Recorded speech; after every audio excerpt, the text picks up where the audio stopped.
Welcome to animated box cinematic. आज की film है द अवेंजर्स। इस फिल्म में दिखाया गया है एक कॉस्मिक क्यूब के माध्यम से लोकी एक शहर का पोर्टल खोल देता है जहां से थनोस की सेना आने लगती है और शहर पर हमला करने लगती है, लेकिन हमारे सारे सुपर हीरो मिलकर उनसे लड़ते हैं और उस शहर को बचाते हैं। तो चलिए मार्वल की एक और फिल्म की शुरुआत करते हैं। चलो। फिल्म की शुरुआत में हम लोकी को देखते हैं जो कॉस्मिक क्यूब के बारे में किसी से बात कर रहा है, क्योंकि वह पृथ्वी पर कॉस्मिक क्यूब ले जाते समय एक पोर्टल खोलने जा रहा है जिससे थानोस की सेना यहाँ आ सकती है। ये डील हो गई। ख्वाब दिखाता है मादरजात। अब हम शील्ड एजेंसी का दृश्य देखते हैं। कॉस्मिक क्यूब को वहां रखा गया था। एक हेलीकॉप्टर वहां उतरता है और निक फ्यूरी उसके अंदर था। अंदर आकर उसकी मुलाकात एक वैज्ञानिक से होती है। उन्हें बताया गया कि कॉस्मिक क्यूब से कुछ अजीब विकिरण निकल रहे थे। बवाल चीज है बे, साला सिस्टम मिल जाता है। कोई नहीं जानता कि ऐसा क्यों हो रहा है। तभी लोकी वहां कॉस्मिक क्यूब लेने आता है। वे सभी तुरंत कॉस्मिक क्यूब की रक्षा करते हैं। लोकी अपनी शक्तियों का प्रयोग करते हुए उन्हें दूर तक गिरा देता है। वह कॉस्मिक क्यूब उठाता है और दौड़ना शुरू कर देता है। निक फ्यूरी उन्हें पीछे से गोली मार रहे थे। क्या? नहीं, ये नहीं हो सकता। कुछ लोग कारों में उसके पीछे गए, लेकिन वह सफलतापूर्वक भाग निकला। निक फ्यूरी वहां मौजूद लोगों से कहते हैं कि हमें एवेंजर्स की एक टीम बनानी चाहिए। हमें फिर से कॉस्मिक क्यूब पाना है। उस शील्ड एजेंसी ने थानोस और उसके लोगों से लड़ने के लिए एक शक्तिशाली हथियार बनाया है। इसे कॉस्मिक क्यूब की ऊर्जा से बनाया गया था। अब निक फ्यूरी कैप्टन अमेरिका जाते हैं। पढ़ाई लिखाई में ध्यान लगा। वह पहला बदला लेने वाला है। निक फ्यूरी उसे सारी कहानी बताता है कि कॉस्मिक क्यूब चोरी हो गया है। इसे वापस लाने के लिए हमें आपकी मदद की जरूरत है। दूसरी तरफ हम देखते हैं कि नताशा हल्क को भारत से लाती है। वह हल्क से कहती है कि उसे कॉस्मिक क्यूब के बारे में बहुत जानकारी है, इसलिए हमें आपकी मदद की जरूरत है।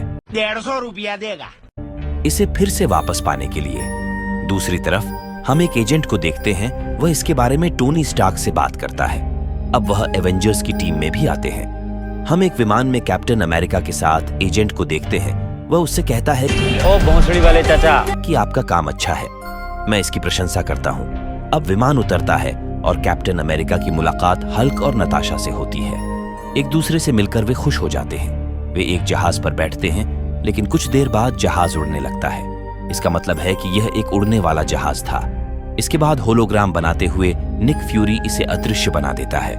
वहां हम लोकी को शील्ड के 2 लोगों के साथ देखते हैं। वे बात कर रहे थे कि कॉस्मिक क्यूब सबसे शक्तिशाली है। जब तक इसका विकिरण कम नहीं हो जाता, तब तक हम इस पर नियंत्रण नहीं कर सकते। इरिडियम नाम का एक तत्व है और हम इसे जर्मनी से प्राप्त करेंगे। इसलिए लोकी और शील्ड के एक आदमी ने फैसला किया कि वे जर्मनी जाएंगे। वे वहां जाते हैं। निक फ्यूरी को पता चला कि दूसरा आदमी और लोकी जर्मनी आ गए हैं। साले को बम से उड़ा दूंगा एक बार हाथ में आ जाए तो। वह कैप्टन अमेरिका से कहते हैं कि अपना सूट तुरंत तैयार करो। अब कैप्टन अमेरिका अपनी नई पोशाक में आता है। वहां हमें जर्मनी का दृश्य दिखाई देता है और वहां एक पार्टी चल रही थी। कमांडर भी वहीं था। तभी लोकी वहां घुस जाता है और सबको अपनी छड़ी से मारता है। उसने कमांडर को गर्दन से पकड़कर एक स्थान पर लिटा दिया। वह उसकी आंख का होलोग्राम स्कैन करता है और अपने साथी को भेज देता है। उससे उसका साथी इरिडियम चुरा लेता है। उसका साथी जल्द ही ऐसा करता है और वहां से चला जाता है, लेकिन लोकी वहां था क्योंकि वह अपनी ताकत सबके सामने दिखाना चाहता है। मरना क्या भोसड़ी के। इसके बाद वह उन पर शासन करेगा। लोकी उन्हें अपने सामने झुकने के लिए कहता है, लेकिन तभी भीड़ में से एक बूढ़ा आदमी कहता है, क्या गुंडा बनेगा रे तू? हम तुम्हारे सामने कभी नहीं झुकेंगे। लोकी अपनी जादुई छड़ी से उस पर कुछ ऊर्जा मारता है, लेकिन इससे पहले कि यह बूढ़े आदमी को छू जाए और वह मर जाए, कैप्टन अमेरिका वहां पहुंचता है और अपनी ढाल सामने लाता है। इससे वृद्ध की जान बच गई।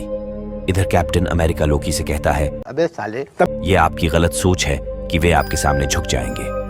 वे सब तुम्हें जानते हैं। आप इस दुनिया पर राज करने के लायक नहीं है। यह सुनकर लोकी गुस्से में आ जाता है। यहाँ फिर से वह अपनी जादुई छड़ी का उपयोग करता है, लेकिन तभी कैप्टन अमेरिका फिर से अपनी ढाल सामने ले आता है। वह फिर से लोकी को ढाल से मारता है, लेकिन लोकी ने फिर उस पर हमला करता है। लोकी कैप्टन अमेरिका को अपनी छड़ी से खूब मार रहा था। कैप्टन अमेरिका भी अपना बचाव कर रहा था, प्यारे बच्चों, जो कुछ करना था कर लो, अब्बू आ रहे हैं। तभी आयरन मैन वहां आ जाता है और उसे देखकर लोकी घबरा जाता है कि अब तो वे 2 हो गए, मैं उनसे कैसे लड़ूंगा।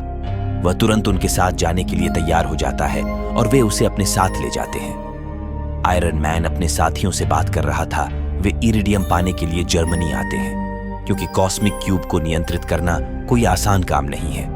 इसे सक्रिय करने और इसका उपयोग करने के लिए उन्हें उच्च तापमान की आवश्यकता होती है। वह तापमान उन्हें जर्मनी के एक टावर से मिलेगा। दूसरी तरफ हम देखते हैं कि लोकी आत्मसमर्पण के बाद विमान में ऐसे ही यहां नहीं आया। इसके पीछे उसकी बहुत बड़ी प्लानिंग है। अच्छा, दरअसल वह यहां उनके विमान को नष्ट करने के लिए आया था, जिससे एवेंजर्स के पास कुछ नहीं होगा। वह यहां से सुरक्षित बच जाएगा। वह अपने साथी को आदेश देता है और वह भी इस विमान के पास एक विमान में अपने साथियों के साथ आता है। फिर वह विमान के इंजन में तीर मारता है। इससे विमान में आग लग जाती है। इससे विमान नीचे गिरने लगता है, लेकिन आयरन मैन जाता है और इंजन को नियंत्रित करता है। वह उसे फिर से उठाने की कोशिश करता है। यह एक कठिन काम था। अब लोकी के साथी उस स्थान पर जाते हैं जहां उसे कैद किया गया था। वे दरवाजा खोलते हैं और उसे छोड़ देते हैं। इसी बीच थॉर भी वहां आ जाता है और वह दरवाजा तोड़ते हुए अंदर चला जाता है। कौन है ये पागल आदमी? लोकी तुरंत वहां आता है और बाहर निकलते समय वह थॉर को अंदर बंद कर देता है। जब यह बात एजेंट को पता चली कि वह उन्नत हथियार निकालता है जिसे उन्होंने कॉस्मिक क्यूब की ऊर्जा से बनाया था, इसके साथ ही वह लोकी पर गोली चलाने वाला था। उससे पहले लोकी उसके पीछे आ जाता है। पीछे से वह अपनी जादुई छड़ी उसमें घोंप देता है और उसे घायल कर देता है। दूसरी तरफ हम नताशा को देखते हैं और वह लोकी के साथी को जोरदार मुक्का मारती है। इससे वह जमीन पर गिर जाता है। देखा आपने लापरवाही का नतीजा। फिर हम लोकी को यहां से भागते हुए देखते हैं। वह टावर पर पहुंच जाता है। इसके साथ ही उन्होंने वहां एक मशीन में कॉस्मिक क्यूब भी रखा है। फिर हम सभी एवेंजर्स को एक साथ देखते हैं। निक फ्यूरी ने उन्हें बताया कि हमने अपना एजेंट खो दिया है। वे दुखी हो जाते हैं। आयरन मैन का कहना है कि हमें कैलिफोर्निया जाना चाहिए। फिर वे सभी कैलिफोर्निया पहुंचे, लेकिन बुरी बात यह है कि पोर्टल को कॉस्मिक क्यूब के कारण खोला जा चुका था। थानोस की सेना वहां आ जाती है। यहां सभी एवेंजर्स एक साथ थे।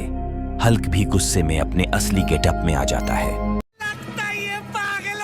इसके बाद वह सेना की बस पर मुक्का मारकर उसे तहस नहस कर देता है।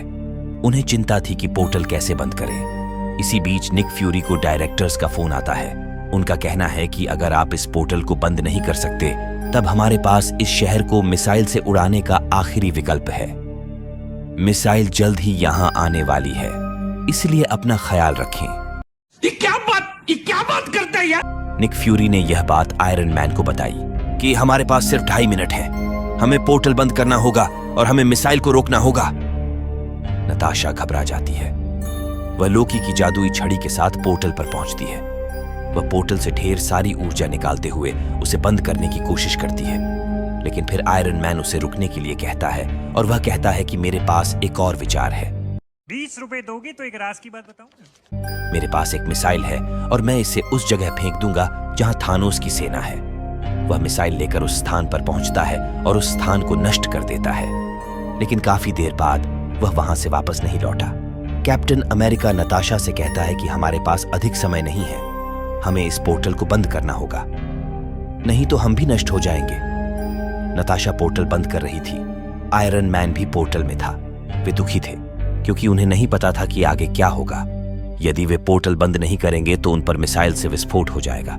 यदि वे पोर्टल बंद कर देते हैं तो आयरन मैन अंदर रह जाएगा, लेकिन फिर आयरन मैन पोर्टल से नीचे आता है। इसका मतलब है कि वह जमीन पर गिर जाता है। वे सभी खुश हो जाते हैं। उन्होंने थानोस की सेना को नष्ट कर दिया है और उनका दोस्त भी वापस लौट आया है, इसलिए वहां के लोग उनकी सराहना करते हैं। थैंक्स। इस बीच सभी एवेंजर्स दरवाजे पर जाते हैं और वहां लोकी पकड़ा जाता है।